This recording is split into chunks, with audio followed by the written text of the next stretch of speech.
Welcome to the Free Library of Philadelphia. My name is Elizabeth Wellington, and I am the longtime lifestyle and fashion columnist at the Philadelphia Inquirer. And I'm incredibly excited about introducing our guest here tonight. Imani Perry is the Hughes Rogers Professor of African American Studies, as well as a faculty associate in the Princeton in the program in Law and Public Affairs and Gender and Sexuality at Princeton University. She is the author of 6 books, most recently the award-winning Breathe, A Letter to My Sons, and Looking for Lorraine, The Radiant and Radical Life of Lorraine Hansberry. Imani will interview the incomparable Tarana Burke. I first met Tarana Burke several years ago when I was first starting my job at the Philadelphia Inquirer at the Art Sanctuary. Back then, hashtags were not a thing, but Tarana was then using the words, 2 important words, me too, to affirm the experience of other young Black girls who sadly had been victims of sexual harassment and assault. Today, she is the face of a global movement, and she is the recipient of several awards, including the prestigious Ridenhour Prize for Courage, the VH1 Trailblazer Award, and she's been Time Magazine's Person of the Year, as well as one of its most influential people of the year. Earlier this year, Tarana released You Are the Best Thing, Vulnerability, Shame, and Resilience, with another favorite of mine, Brene Brown. Shortly after that book was released, it became a New York Times bestseller. And tonight, we are here to celebrate her new memoir, Unbound, released just this past Tuesday. So please, everybody put your hands together for these 2 amazing women, Imani Perry and Tarana Burke. Thank you. It's weird. Oh, thank hey.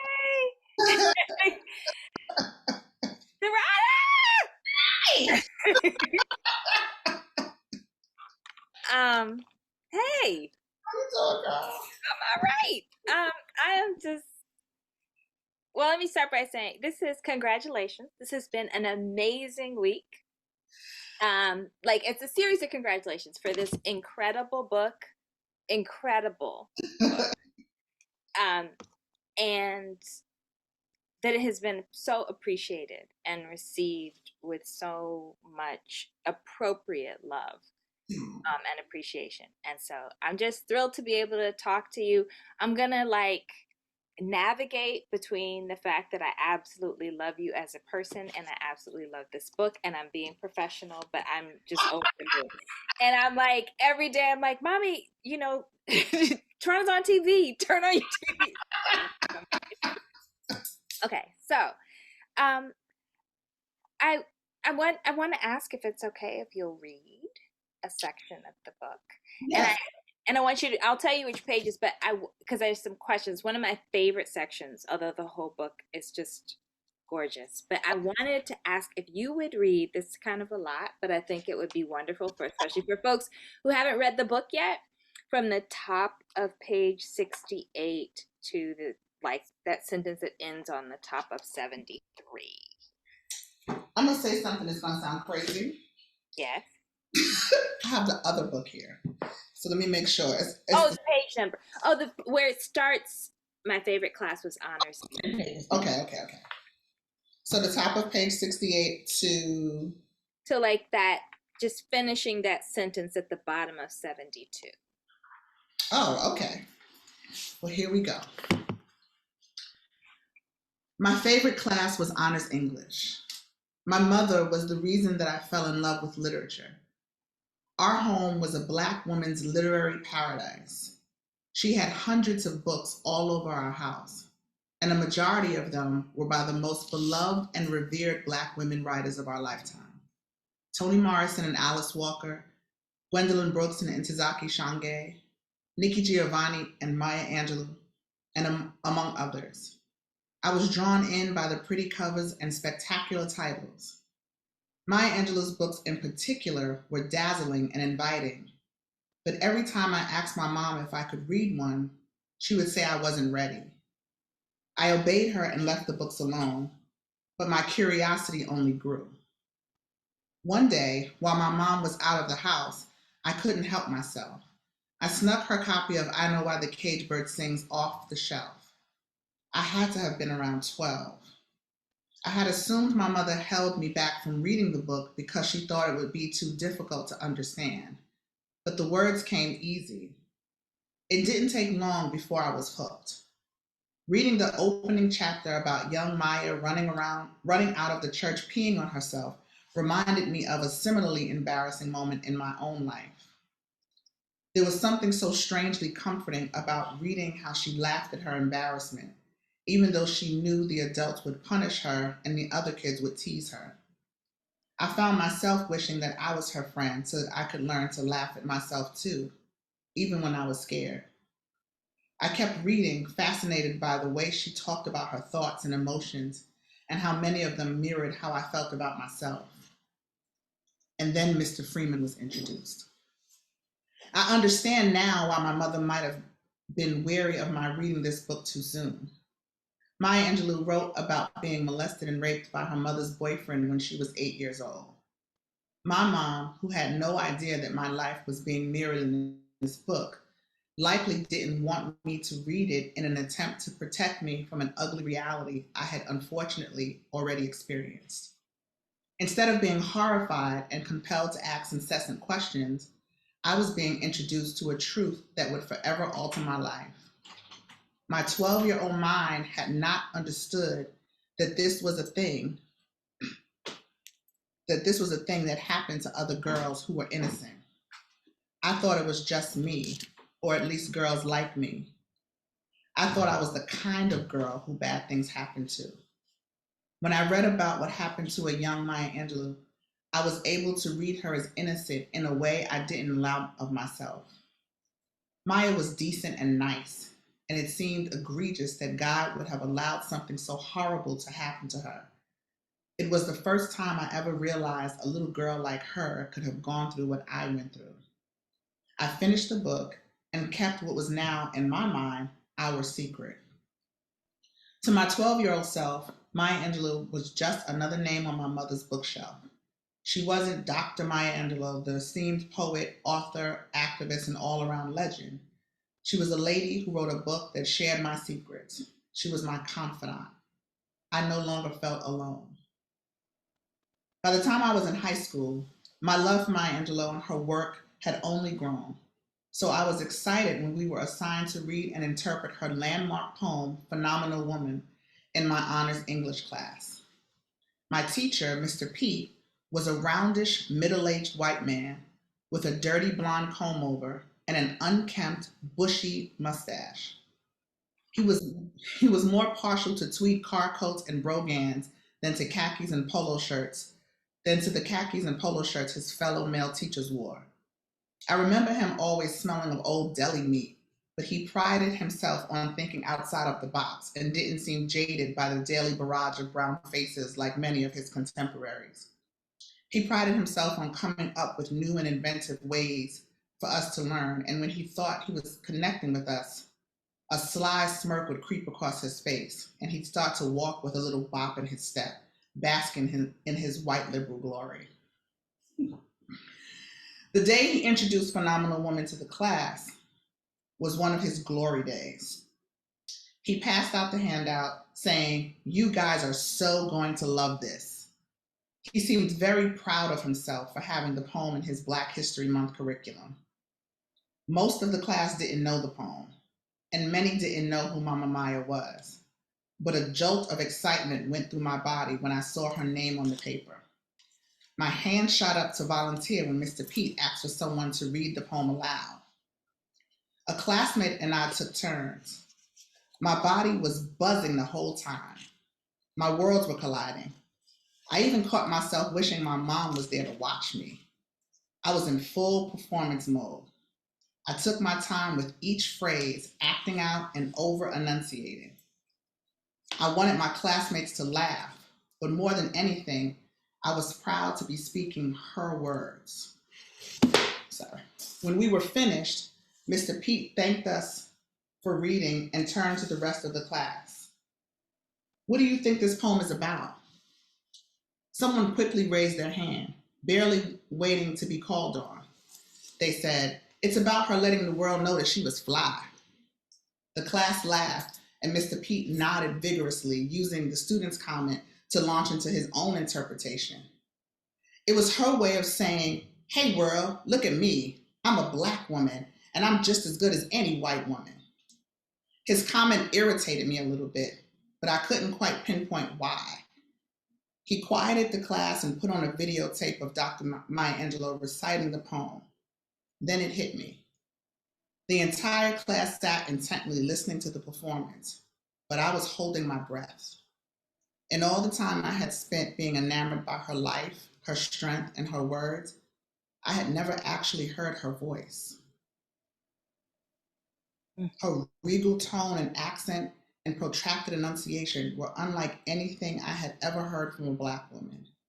It was completely unfamiliar to me, and I was mesmerized. She stood at a podium wearing a black and silver dress, with the broadest, warmest smile on her face. She made little jokes that sent flickers of laughter across the audience. She rolled her tongue and lowered her tone and pronounced every single word as if each one was her very own invention.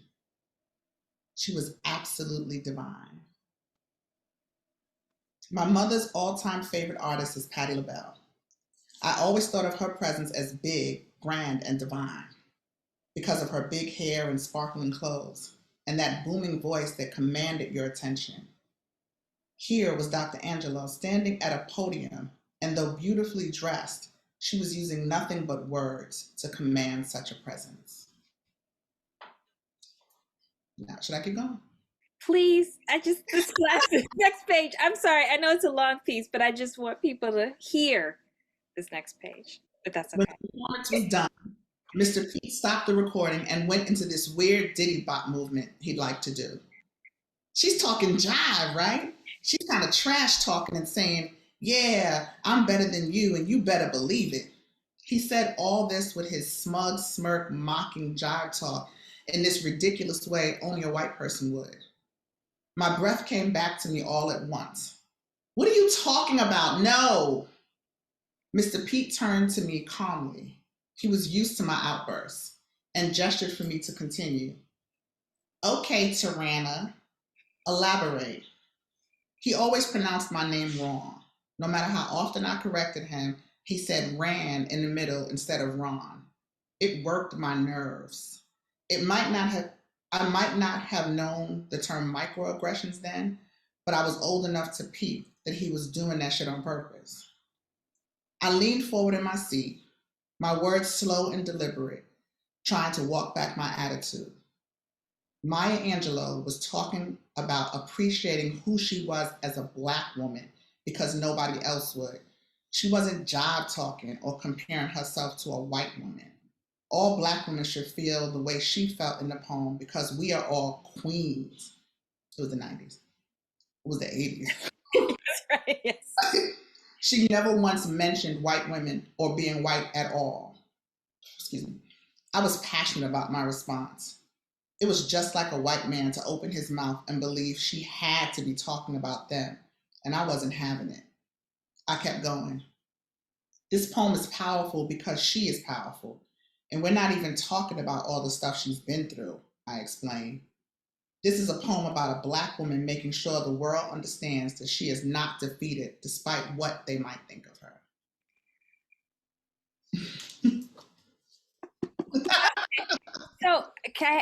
There's a bunch of reasons I love this passage. And one is the way that you talk about the landscape of your home, like a Black woman's literary paradise. And it's so important because, one, I think we don't get that often a window into how important literature is for Black girls and women.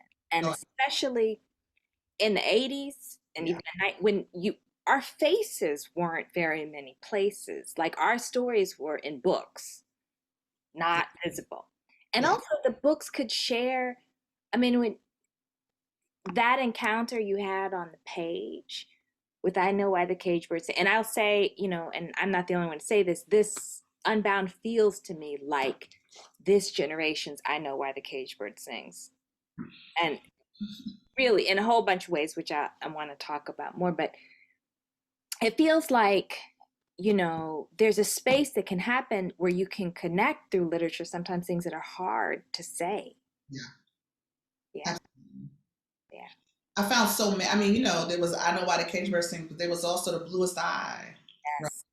It was also For Colored Girl. I mean, there was so many books that introduced me into womanhood, or introduced me into the world, introduced me, and I found myself in all these little bits and pieces. And you're right, there was no television. I mean, we had like Dominique Devereaux, it was like, Yeah, right, those two. or like Angie, there was like these little bits and pieces. People don't know who we're talking about, right? Right, at all. They really there was like always this excitement when you saw a Black girl on television, but the books allowed us to get into the material lives of Black girls and Black women. Mm-hmm. And it's very different than seeing you on television where you can only get a little piece of who we were. Yeah. And I also love this. I mean, your teacher, you like depict him perfectly. Like we can see him. We know that guy, right? But also, there's like it almost like it's a foreshadowing of later life, because like you were saying something with Mama Maya's words, and somebody's not quite getting it, and you have to like do the correction, right? Which is like, I mean, in a sense, that is also part of the story of Me Too, and why the book is so important, right? Because you had to correct the story of what it is. That is absolutely that. I haven't made that connection, but that's a great connection to make. It is a foreshadowing, and I think it's actually also an example of just how that happens over and over and over in so many different ways in our lives. We have to say, that's not what I mean, or that's not what I said, or that's not, Black women being misinterpreted, being misunderstood, just in so many different arenas. Mm-hmm. And the importance of saying something, Right. too, right? Yeah. Because, there's a message. You should be happy to be in an honors class. Exactly. You should be happy to be the subject of attention. And then what does it mean to say, well, but no, this is where the center of gravity. Oh yeah, I'm so sure that he was so happy that he was bringing this Black woman's poem into our classroom, and that we should just be grateful that we're studying. That he's introducing us to this Black work. Even the idea, and I wrote about that because it was such a big moment in my life. But also, even expanding on that, I just remember this feeling of him almost being disappointed that I knew who Maya Angelou was, that he wasn't the person bringing, yeah. Yeah, and I'm like, no, I got this at home. Thanks. Yeah. And also, I mean, that is, it was Black women readers supported Black women writers back, we were the audience, or our mothers were the audience, yeah. Right? Which is important. Okay, so we met, gosh, like Issa was just a baby, so like 15 years ago, a little over 15 years ago. Right. Yes. Oh, right. So, and you were already doing this work, Mm-hmm.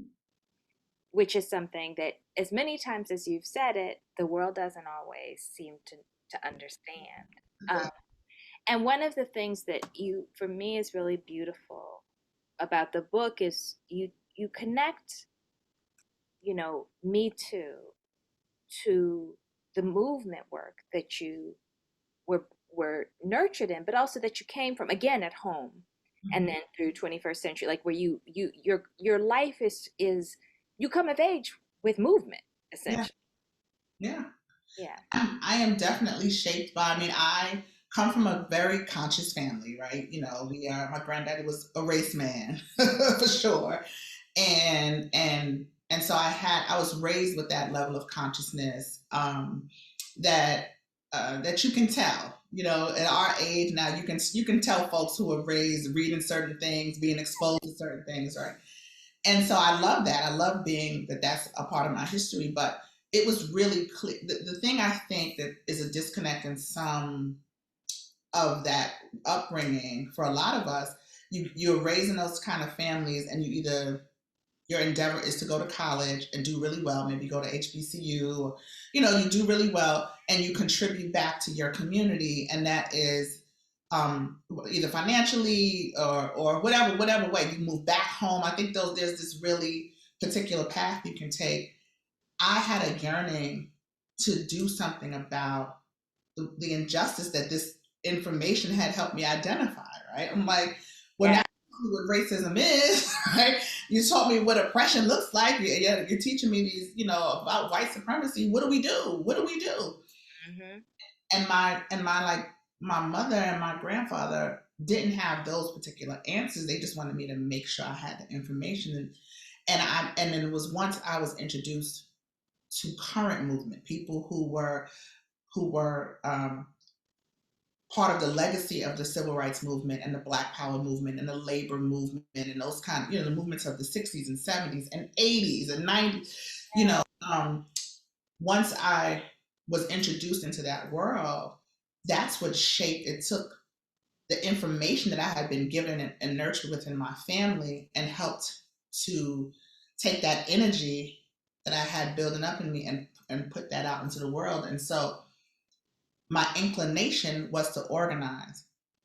But I should also say that I didn't just learn organizing because of the consciousness of my family and the movement people. My stepfather was a number runner in the Bronx. Yes. And for people who don't, it's an illegal gambling business that used to happen. I don't know if they probably still have numbers, but in the 70s and the 80s and the 90s, it was a huge thing, very community, very local. But that person who was the number runner was also a community leader. And so my inclination for organizing also came from watching my mother and my stepfather organize the children in the summer to make sure they got out of the community, right? And went on bus rides and to picnics and things like that. To organize the tenant association, to organize the block party, to put together rent parties, right? I saw all of that kind of organizing. So I was also raised in a community that was very nurturing, and our first instinct was to take care of each other. Mm-hmm. I've seen with my own eyes situations where the community made a decision to call on each other before they called the police. Yes. I watched that actually happen. So when we had community problems, we sought out community solutions. And I saw that in the civil rights movement and the folks who came from those movements, and I saw that in my community. So it was just natural to have that in me, it was like a part of my DNA. Yeah. And I really appreciate that too, because, and again, for me, it's a lesson that Maya taught us as well, right? Because she came from a very loving community, nurturing community, an organized community, and still tragic things happen, right?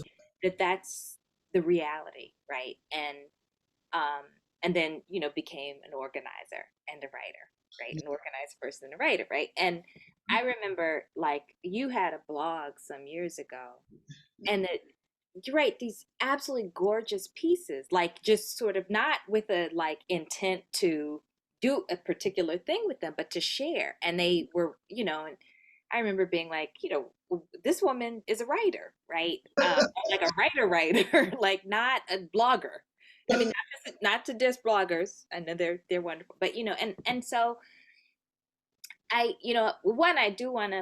want to follow up with hearing from you a little bit more, just, and I know this already, but just for the audience, the work, why was it so important to take the skills, the habits, the values that you learned from organizing and then bring it back?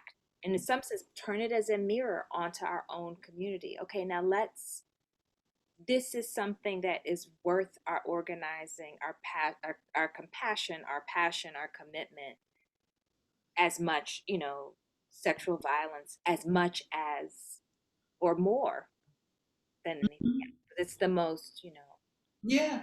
I think one of there's two lessons that come in my mind when I think about that, and both of them are lessons from elders from our community. One of the early organizing lessons that I got is that what I just said: community problems have to have community solutions. They deserve community solutions.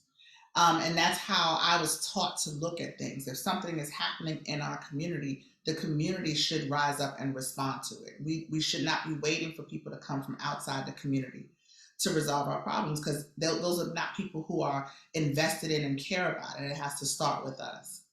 And then the second one is that we have to take what we have to make what we need. You know, that's always been, and you know, I have an elder who has built his legacy on that idea, taking what you have to make what you need. And the thing that was happening around me was an enormous community problem. It wasn't really like profound wisdom. You know, I'm not trying to diminish myself at all. It really was sort of like my training kicking in. I did not know what to do. I did not set out thinking I would be organizing around sexual violence.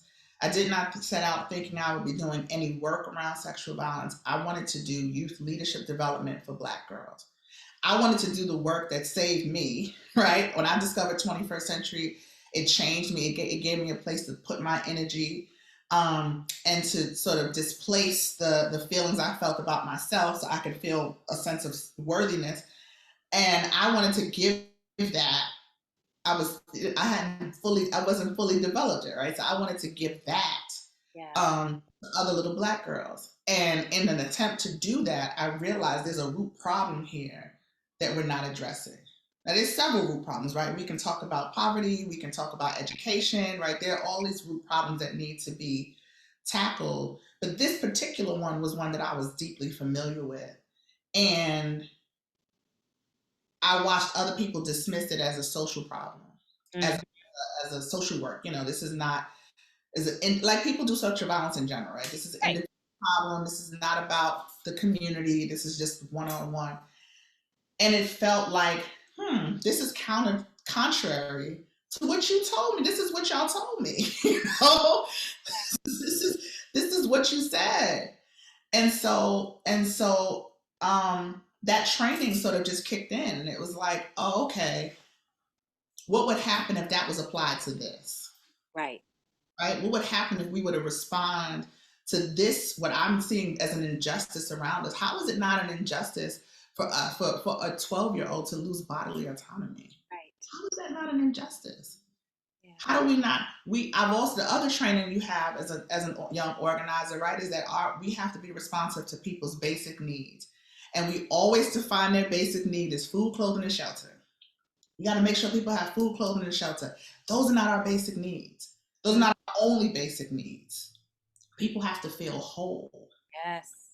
What about our interior needs? Those are exterior needs. We have basic interior needs. Our mental, spiritual needs are also important. And so I'm like, if we are not, I'm looking at these babies, their basic needs are not being met. If we are not walking through life feeling worthy, a sense of self-worth, then that's a basic need. On a very basic level, I should feel like I deserve to exist in this world just because I do. I deserve to be here. I'm worthy of being here because I am here. That's it. Right? That's a basic need. And when you experience sexual violence, other violence too, but when you experience sexual violence, it robs you of that feeling. It takes that sense of self-worth from you. So now our jobs as the people who know that, just like organizers, is to figure out how to give you and meet that basic need. It's like applying principles, right? This is a principle you gave me. It fits here. Let's apply it. Let's see. My thing is, at the very least, let's try. Right? Let's see how this works. Let's try. This has worked for me and other things. It's worked for us. We passed laws. We've changed policy. We've moved community. We've done things. I've seen magic happen. Why can't it work here? Yeah. And it's values, right? It's like core values. Core values. How to be in relation to other human beings. I mean, this is, when I love when you talk about these babies, because we in the book, we're with you from when you're a baby through, and even when you're working with the babies, you're still a baby in part, right? And for me, I would just say, and my guess is for most people in the world, there's both an identification with the vulnerability and also with being a silent bystander Mm-hmm. so often. And so you walk us through what it means to transform from being someone who just goes along and says, well, that's a social work, to like looking people in the eyes and being honest, in relation, and also honest about, I don't know what to do, but I will see you, Right. acknowledge you. Right. Because we all like, and it's such a horrible feeling to we've all had that feeling, particularly with, right? We've all had the feeling of wanting to help a child, to take away their pain, and just not knowing how to do it, right? Not knowing, even in a very basic way, when the baby stubs their toe or hurts themselves, and you're like, I want to make it better, but you just have to kind of cry through it. But what I'm gonna do is I'm gonna hold you. Yes, Right? hold you. I'm gonna rock you, and I'm gonna hold you, and I'm gonna sing to you. Yeah. I'm gonna do all the things I can to soothe you. In those instances, these were children. It's like when you. So part of what my friend, my girlfriend and I started this work together, and we would go into the schools. We were doing just be our program, and when I would talk to the guidance counselors, I would say, talk to me about the girls you have that are in detention every week, right? Talk to me, tell me who the girls are. I know you have a list somewhere of a bunch of the girls that are close to expulsion. Talk to me about those girls, because they always want to talk to you about the girls that are on the honor roll, right? The good kids, right? Oh, they would love these programs. Oh, these girls will excel. Oh, blah, blah, blah. I understand. Great. Great. I need these kids. I need these girls. Let me talk to me about these girls, because these are the girls that nobody has looked in the eyes and said, you're okay. You're all right. You're lovable too. You are, right?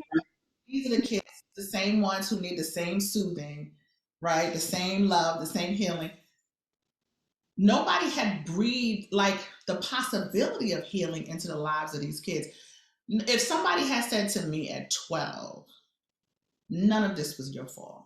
None of it. You're not a bad, just that, and walked away. You're not a bad girl, right? You're not a bad person, and you will be okay. You may not be okay right now, but you will be okay by and by, right?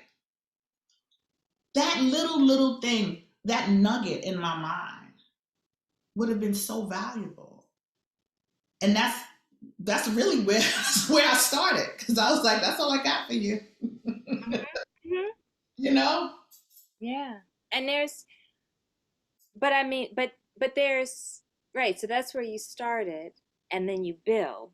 And then you build. And then there's this moment in your life where, and people can look, they know the sort of the unfolding of the event, right? The Me Too event. So I don't want to ask you about that. But what I do want to ask you about is, you're doing very close personal work with girls and women, and then you become part in this stratosphere, right? And it's really I mean, I know it's complicated, because it's wonderful, because okay, now we have someone who will really talk honestly, seriously about these issues. Right. But there's also, there's way in which it's misconstrued and you're pulled in all these different directions. You're having to do that correction the same way you did with this teacher, right? And then, so you have this like large public space, and then you decide to write this book, which is like going deep. So what was that like? Like, what was the sort of balancing between those? Folks keep asking me why this book. I remember when I sent the book to Kieste to read it, and his first response back was like, "Why'd you do this?" And I was like, "What do you mean?" He was like, "You didn't have to go here, fam. You could have just wrote like a little celebrity memoir and just." And I'm like, it was hard to write this book. Yeah. Mostly because this is like, 40 years of story that's been, some of it locked away, some of it, my ego had led me to believe that I had dealt with some of this stuff that I absolutely not dealt with, and had to deal with it in the writing of it.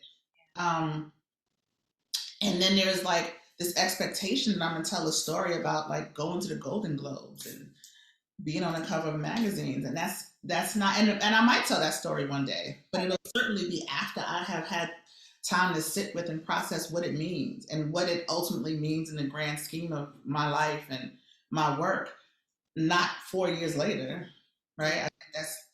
I think it's terribly uninteresting, but I also think it's not as relevant to the work that I've done or the work that I'm trying to do. So I had to really focus on, how do I lay out the story of how I got here? Mm-hmm. Not here, like lights, camera, action, but here to the point of having a vision for a movement that I think could impact the world, but impact the lives of people who are carrying this weight in a different way. Yeah. Because that's really all it is. There's somebody right now with pen and paper on their living room floor, like I was, who was furious. Well, maybe not writing, maybe typing, maybe putting notes in their phone, whatever it is. Like who has a brilliant vision for how we go further than anything that I've ever thought of.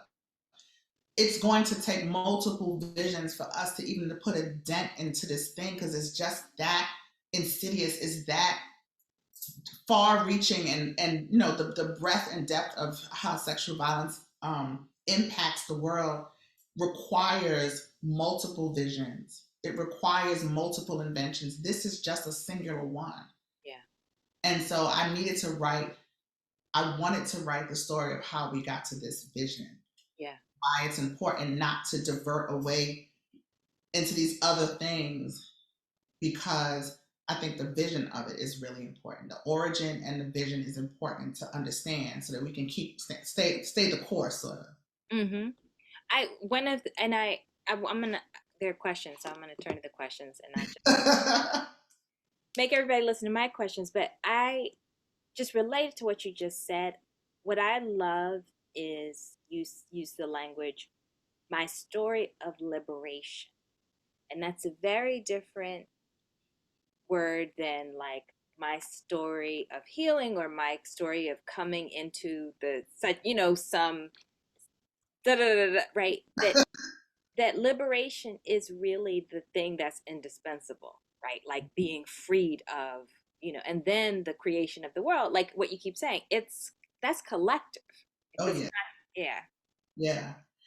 It was very, clearly it was deliberate, because liberation, I realized, and this is a more recent sort of revelation, in my journey, is that it is what's the word? It's layered, right? It happen all at once. I think sometimes you have an experience that feels liberating. Yeah. Like, I'm free. Oh my gosh, I freed myself of that thing. And then when you realize there's still something weighing you down, it feels like some sort of failure, that you have maybe that other thing wasn't quite it, and that's not really what it is. I am still being liberated. This book liberated me. Like, writing the book liberated me even more. But I was that person. I thought, at one point I thought, I'm going to tell the story of how I got free. But I was only free in one sense. You know what I mean? And so, and there was a part of me that got free enough to tell this, to do this work, not just to tell the story. There was a part of me that got free enough to tell this story, and to be able to do this work. Mm-hmm. And I needed to capture that. Yeah. And so that's my liberation. And I think that will help people. Sometimes when you read a story, it helps you feel liberated. Yes. Oh, absolutely. Absolutely. Yeah. So one of the questions is, what were you fearful of before writing? And what turned out to be the scariest thing as you got into the writing? Woo! Oh, well, before writing, I was fearful that I couldn't do it. As you know, Imani is playing professional on this end now, but this book is very much in part because my good friend, Dr. Imani Perry, I had two people, well, I had four people, but two people in particular, and she was one of them, to help me like think through, like she said, I had this writing, but even the blog writing and stuff was sort of just my thoughts. And so I was fearful that I couldn't take those kind of thoughts and blocks of writing I had and make that into something. And it was Imani who took the reading and said, this could absolutely be a book. Yeah, I was like, you can do it. It's not, I don't know why you're asking that question. It was literally. Imani's so nonchalant, like, oh, you're a great writer, please. This is great, you know. So I was definitely fearful that I couldn't do it. And then once I started writing, I said, what was the most frightening thing? Yeah. Yeah, The scariest thing is you got into it. Yeah. Well, the scariest thing once I got into it was that I knew that I was going to have to talk about people who were still alive, people who were still, you know, around, people who were still in my life, and just be and have to confront that, right? And they would be sometimes you don't know how they're going to receive the truth, your story, and so that was very scary. And you know, a lot of people walked me through that and were kind of like, this is your story to tell. And if somebody has a different story, they have all the space in the world to write their own. So I'm standing on that. But that was really scary. And how it will be received, I think, writing it, like. So it must feel good that it's been received. So far, yeah, it definitely feels good. No, that does. So there's I want to fold in this question from Deborah Powell, right, where she asked about, yeah, can you talk about how you decided the flow of the book? And I also want to ask about the chapter titles and songs. It's a playlist. Book is a playlist. So both those questions. Well, the flow of the book, was longer, and I think, you know, the editors helped cut that down. But I started the book with no alibi because I kind of wanted to set the stage for who I am, right? And how and sort of my experiences. The stuff I wrote about in No Alibi, you know, about how people talked about me and what I thought about myself was part of what I was building. Like I conflated those things with why I experienced the violence, the sexual violence, right? And so I wanted to kind of just to talk about it. I also think we don't have enough honest conversation about, you know, I've read these articles about like pretty privilege and things like that. And I said this the other day in an interview, like if that's true, then that means then who's the underprivileged, you know, and what's happening in their lives. And so so I wanted to talk about that because that's just a part of my life. But the titles are, you know, I've always wanted to write. I've always imagined in a book that I wrote that it would be all song titles as a song related. So almost all of them are song or book related, the titles to the chapters. And I don't know. That's just me. I'm so music. I love music. I love hip hop. A lot of them are hip hop and R&B. I think all of them, right? Or hip hop and R&B kind of things. And it would be like what moved me. I listened to a lot of music when I was writing too. Yeah. Some of it was like what moved me when I was writing, or I pulled something, you know, out of my. I'm trying to think of one in particular. So like Hypnotized, I called because we were listening to Biggie when, you know, I found that I was pregnant. You know, that, you know, things like that, or Uptown Baby because I'm from the Bronx, and that's, you know, that kind of thing. It's like my little thing. Well, I love it because also like music is such an important part of Black writing because it's sort of like the apex of our artistic tradition. So it made it, and for me, like it does put you, if you know that that music, it puts you in the time and place, and yeah, you feel it as you're. So I thought that was just such a beautiful Yeah. detail. Yeah, yeah. Or and also the book titles. I mean, like so there's song titles, the book, and then there's Heaven, who is a person who is just like just a precious. Yes, some of them like Heaven and Me Too. I just had to straight up give it the, that name. Um. Okay, so now that you're on the others. Well, okay. Oh, actually, I was gonna ask the big question, but I actually want to ask an intermediate question that is related to titles, and that's the dedication page. Oh yeah. For Melinda, who never knew freedom. For Kaya, so you always have freedom. For Heaven, for helping me find freedom. For Mommy, so that all you feel is freedom. Yeah. That dedication was really important to me. So I know, and you know this, but for people who don't know, my pastime, and Imani and I share this sort of this love of genealogy and ancestry, and so I got really, really, really into doing my family's history, and I discovered one of my ancestors named Melinda, who I've just become just enamored with.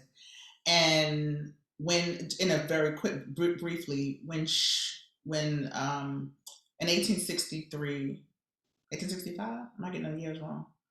When Emancipation Proclamation happened, Yeah, yeah. right? Well, yeah.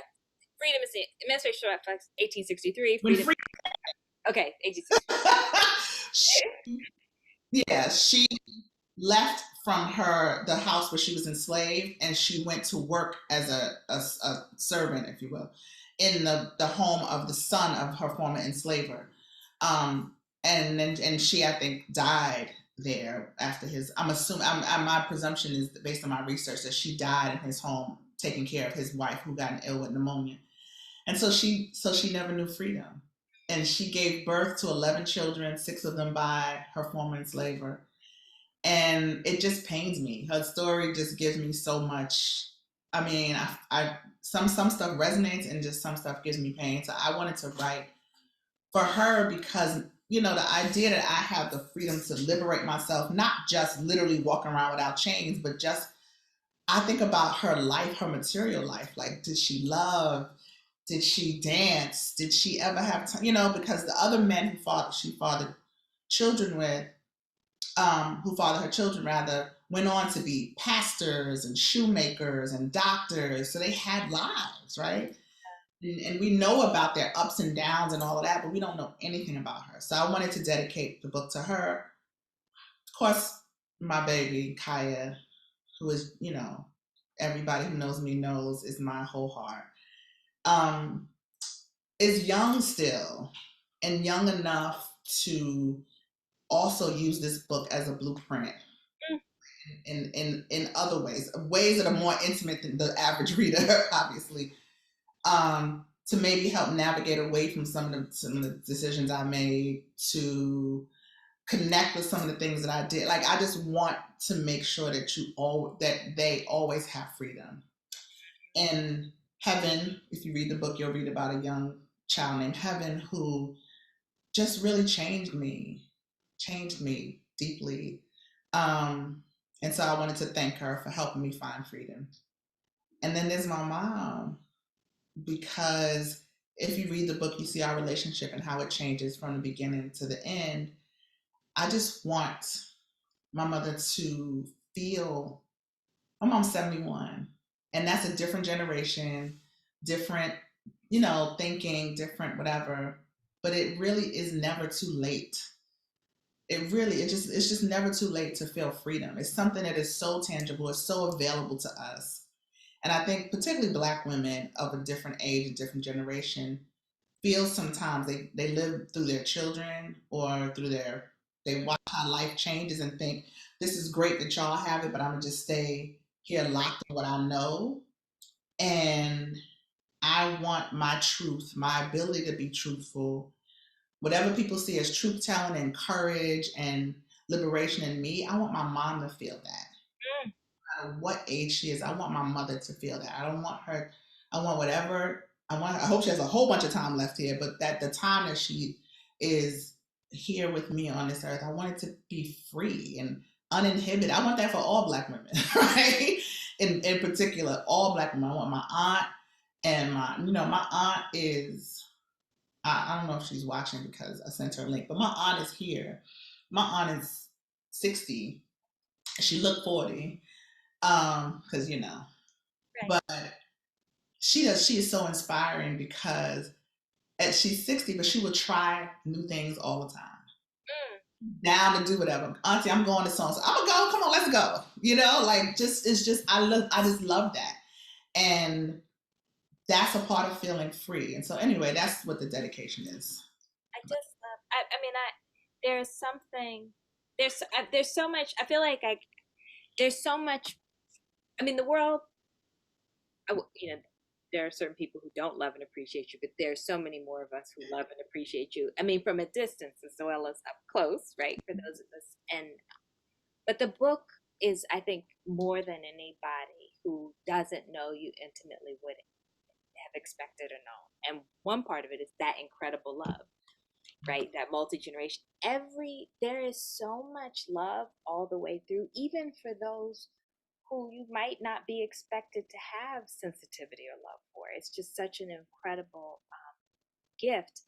I will ask, there's a question that is important, which is thoughts about what media can do to make their coverage more survivor-centered.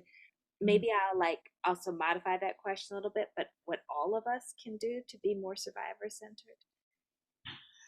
I mean, I'm so glad that a person was thoughtful enough to ask that question. It really pains me to watch how the media covers sexual violence sometimes. Although I will say I think it's gotten better in the last 4 years. I think the language has changed. So I'll say, because I know we have other questions, I'll say succinctly, be very mindful of your language. And I know, it's the news, so you can't be like this might be triggering, that might be triggering. I get that. But be mindful of your language. Things like saying survivor instead of victim is a small change, but it's a big thing. The other thing is this focus on the people who caused harm, the person who's being accused.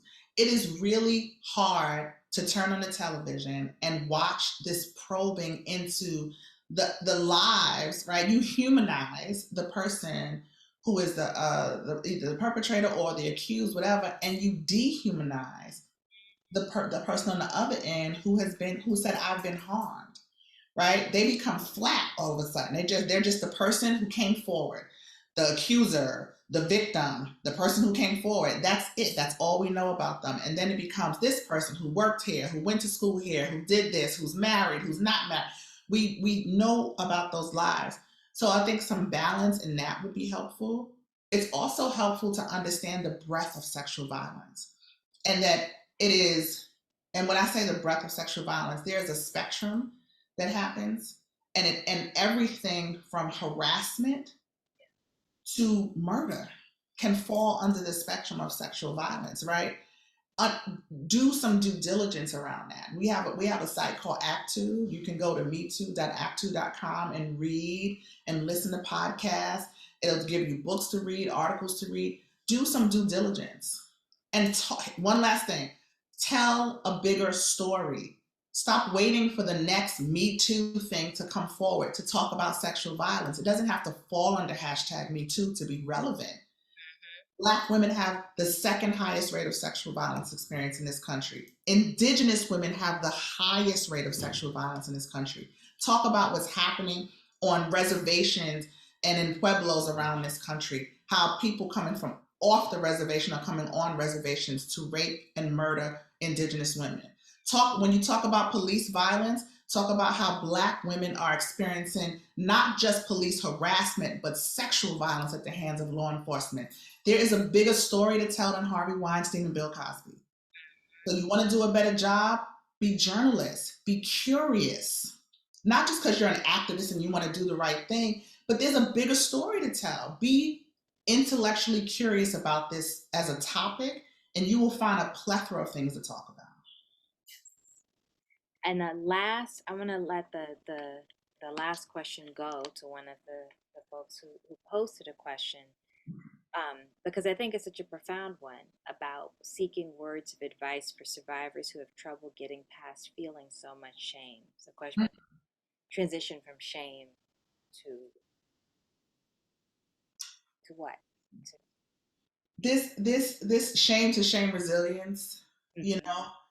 First, this is weird feeling, and I was talking to Brene Brown about this, about you feel shame for feeling shame, so it becomes compounded, you know. First, don't feel bad because you feel the shame. Somebody gave that to you. That's part of the intent. We tend to just think about the violence that you experience, the point and moment of violence. That's one part of it. But the experience of sexual violence is the aftermath too.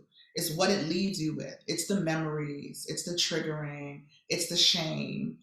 And so one part of it, and I hate to this is so quick, I hate to give like 1 step, 2 step, 3 step. It's not that easy. And so that's one of the things is it's not easy. You are not failing because you're not feeling, because you read a listicle and you followed all the advice and you read all the books and you listened to Tarana Burke and you watched the such and such and such, and I still feel this way. It doesn't mean that you're not doing it right. There's no one way to heal. There's no one way to get better. You just have to keep at it. The keeping at it is the journey. Mm-hmm. I think that we have done a bad job sort of explaining that, so people think they're on their way to a destination when you're not. You are doing the work. The shame is going to come. I still feel waves of shame. When I was writing this book and I would relive it and feel these waves of, why didn't I do this? I wish I would have done that. I've been sexually assaulted more times than I counted in this book, right? And I had to think to myself, am I not putting this in because I feel shame about it? Or, I had to walk myself through that. So I just want to say you're okay. You're more okay than you think you are. Let me just say that. You're more okay than you think you are. Being able to sit through this program, being able to type that question and ask, all of those are indications that you're more okay than you think you are. So and it's okay to feel what you're feeling. Allow yourself the space to feel that. There's this weird way that this Me Too being so big in public makes people feel like they have they have to live up to something. You don't. You're not on a timer. It's not a race. This is your pace. This is your time. Just when you feel like you're not doing it right, I can't get out of bed. I don't know why I'm still depressed. I don't understand why this is still bothering me. That's okay. But remember, you felt worse at some point. Allow yourself to remember when you couldn't get out of bed for 4 days in a row. Now it's been 2. Look at you getting out of bed in 2 days. Count it all. Every single thing that you can do that's different than the last time is a step forward. So that when you take a step back, you remember, oh, you know what? I don't live here. This is just a temporary place. It is a lot of work. Don't let people lie to you and put rainbows and fantasies and fairy tales on it. There's an ugly underbelly to healing. But the whole thing is that all of it counts as healing. It won't always feel good. It won't always sit with you well, but it all works. It always is. It's all working for the better. So I'm sorry, that was my 2-second version. It was perfect. What a blessing. Thank you. I love you so much, and I'm so grateful for you. And everybody who's watching, tell your friends to get Unbound.